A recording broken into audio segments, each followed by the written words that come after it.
Microphone check 1 2 1 2.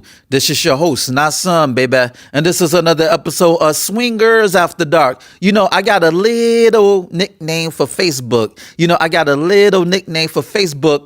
And I call Facebook FakeBook.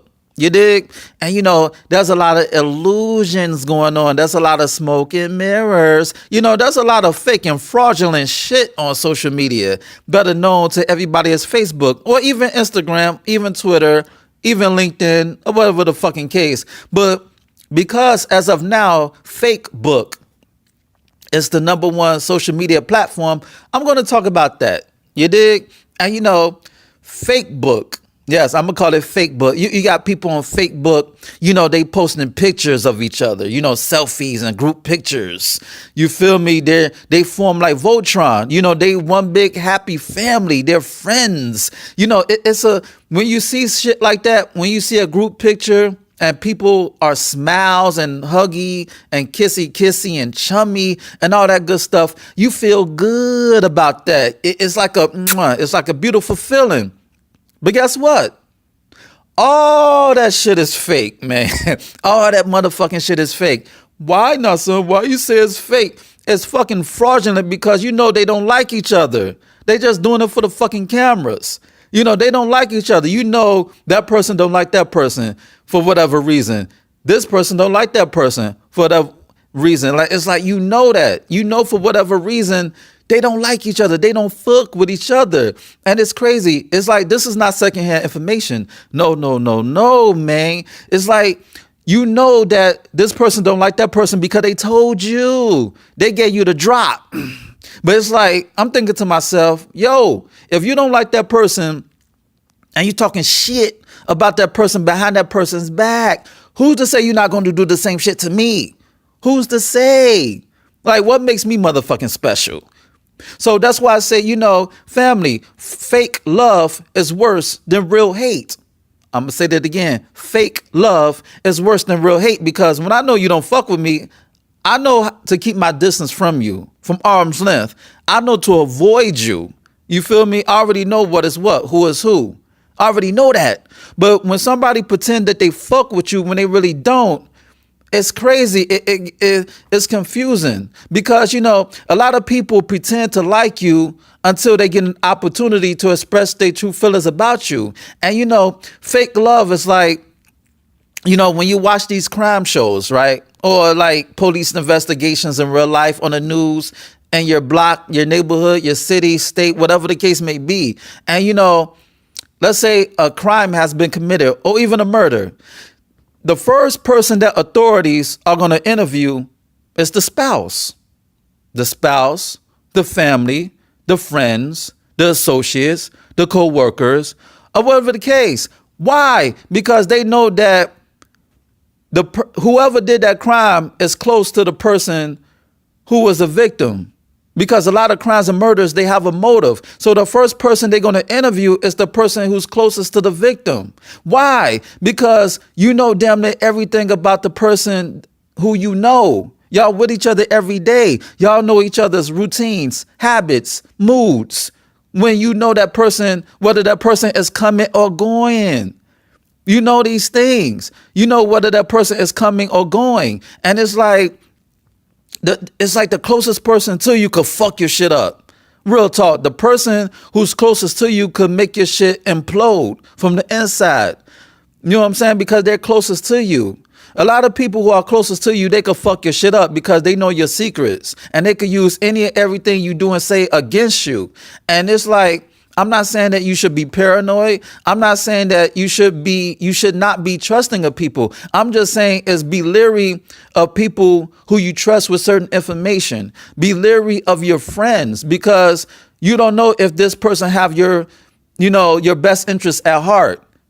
You understand me? It's like when you become successful, they want to be jealous and envious instead of cheering for you. You understand me? Because you got to realize that when you're on the main stage in life and you're doing your thing and you giving your best performance on the main stage called life, everybody in the audience are not cheering for you. Everybody in the audience, they're not giving you a round of applause. They want to give you another round, as that's the round from a gun. They want to give you them rounds because, you know, hate is a powerful drug. You know, hate and envy, jealousy, it could kill you, literally. Everybody's not clapping for you in the audience. You know, they may want to clap you a certain way. They want to give you that soul clap from a gun because, listen, a hater is nothing but somebody who did not capitalize and maximize their own potential like you did. So the best thing they can do is hate on you because you did something that they couldn't do, or they refused to do, or they were too lazy to do. And that's what a hater is. You understand me? And you better get away from them. Listen, at this point in my life, a red flag is nothing but a deal breaker. So when somebody throws shade towards you or tell a joke, or even they may throw shade towards you in the form of a joke, that has to be a red flag. Now, I'm not saying you got to be sensitive because it could be an innocent joke. But when somebody says something in jest, it could be true. You know what I'm saying? Like if somebody tells me, oh, nah, son, oh, what's up with that little podcast you doing? You just doing that for the bitches. It's like, why would you say that? Why would you call my podcast little? And why would you say I'm doing it for the bitches? Or why are you saying this, down the third, instead of saying, yo, homie, what you doing? I love it. Keep doing what you're doing. You feel me? It's like, it's certain things that people say, it reeks of jealousy and envy. So you got to be cognizant of that.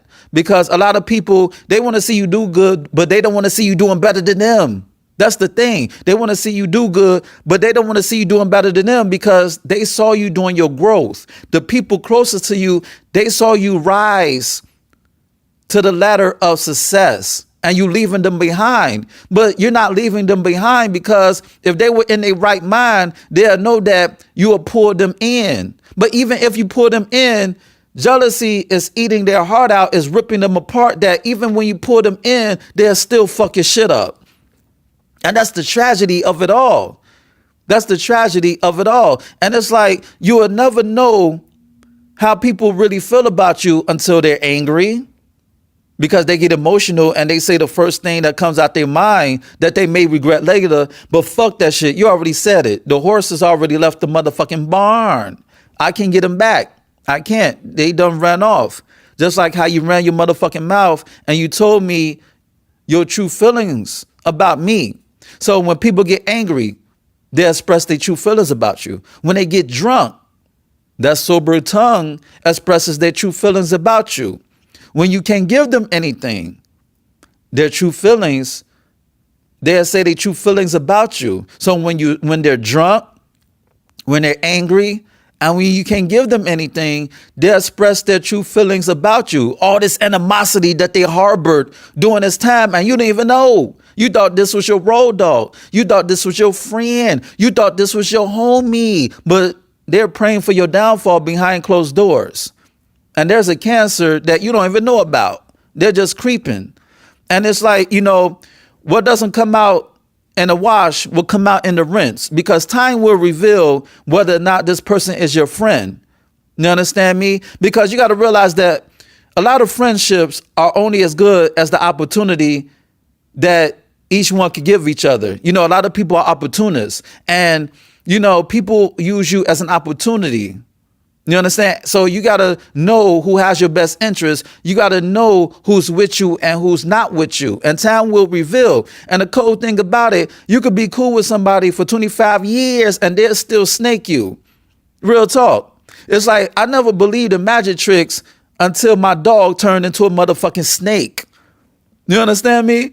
It's like your dog could turn into a snake just because out of jealousy, just because out of envy. You know, your friend, they want to fuck your spouse. They want to steal your money. They want to sabotage your plans. They want to side with the enemy. They want to talk shit about you, gossip about you. This, that, and the third. Spread rumors about you just to crush you. So they thinking that if I fuck his shit up, I'm going to bring him or her down to my level, because I know I'm not shit. So I don't want them to succeed. So I know I'm not shit. So I'm going to bring that person down. And that's how they think. And you have to get away from them type of people, yo.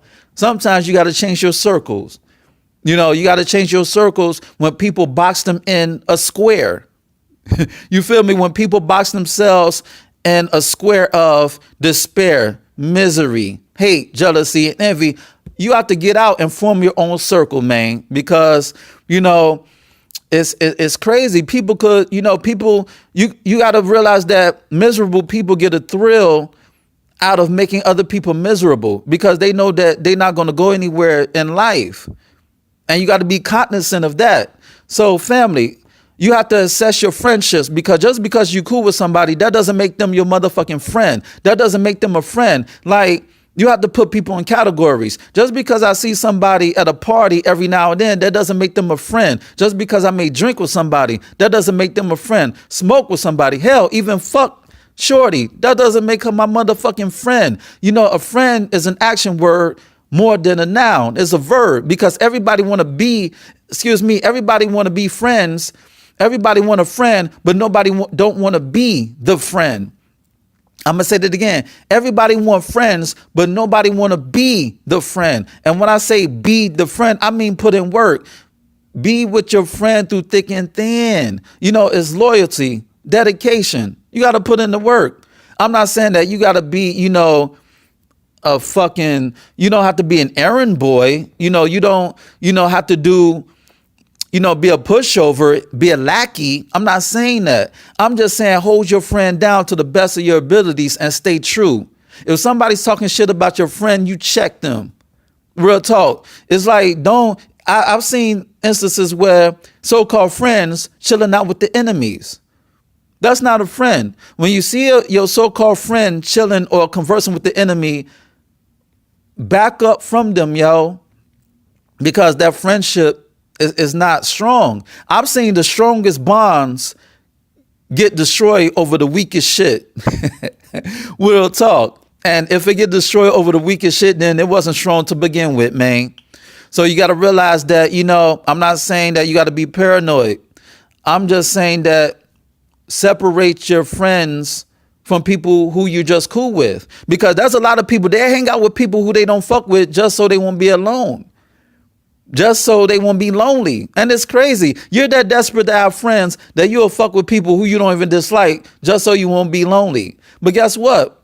They're still alone because the kinship is not genuine. So in the process of forging fake friendships, you're still alone. You're still lonely, because guess what? If you get evicted, none of them motherfuckers are going to take you in. If God forbid you get locked up, none of them motherfuckers are going to see you. They're not going to write you letters. They're not going to put motherfucking money in your books for commissary. They're not going to do that. If you're down on your luck, they're not going to give you a few dollars just to hold you down until you get back on your feet. They're not going to do that. So when you go down, up and down your friends list, ask yourself, how many of these people are going to have my back when I'm going through my trials and tribulations? You understand me? I'm not saying that you should expect that of them, but I'm just saying before you call somebody your friend, you have to assess the situation, because in my opinion, we have to go through some real shit in order for me to call you my friend.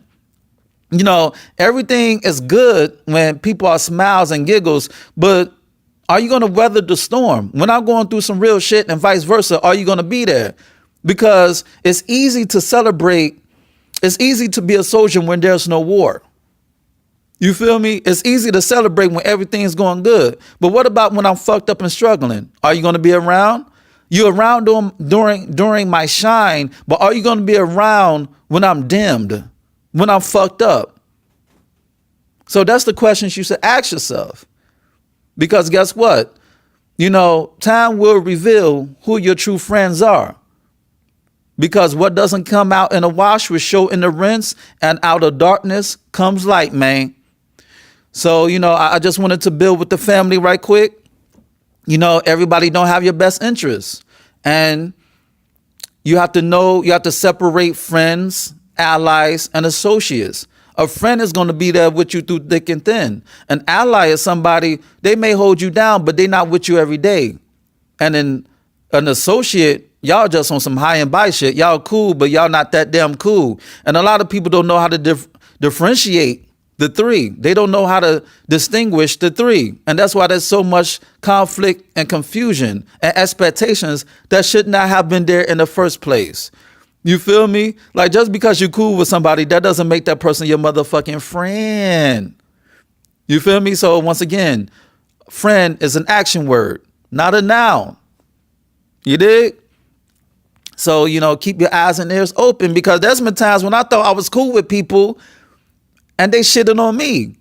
Like, people will use an opportunity to express their true feelings about you. Like, for an example, let's say if somebody has something bad about me, I'm going back and forth with this person, or this person shitting on me.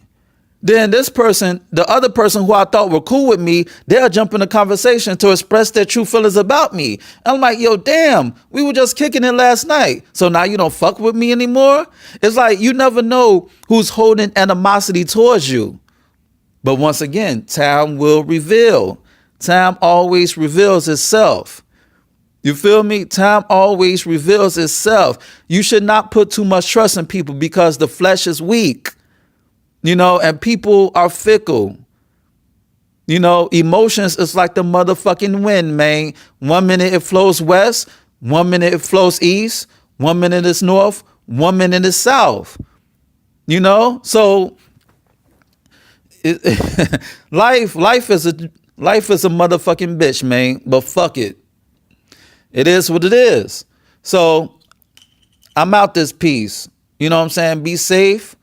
Be careful, and, just make sure that people got your best interests, and be the best person that you can be. And when you could be the best person that you can be, then your character will manifest itself by how you treat others. You dig? And on that note, this has been another episode of Someone Gets After Dark, and this